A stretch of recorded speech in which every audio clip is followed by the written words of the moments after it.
কই গেছো কই তুমি? আরে বাদলা গেছে কই তুমি? গেছে বাদল ভাই গেছে। ওখানে বলাইছো গেছে না যাই উপায় আছে।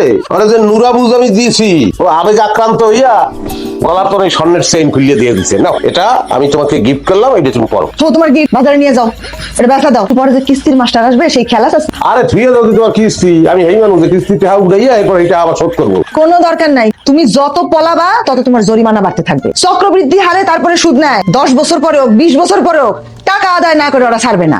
তখন দেখবে কি জানো, টাকা না পাইয়া ঘর বাড়ি সব ভেঙে নিয়ে যাবে। তুমি তোমার স্বামীকে চেনই নাই, কিস কইবে না, তুমি খালি খেল দাও ঘরে কি করিয়ে। এই মতি ভাই, এই দেখে মারছি না রাত শালা কারণ। এই আমার দেখে কিসের জন্য পড়াইছেন আপনি ভাই?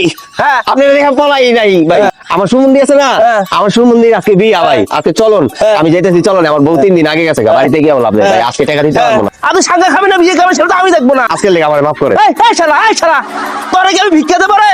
হ্যাঁ মাপ চাচ্ছিস আমার কাছে?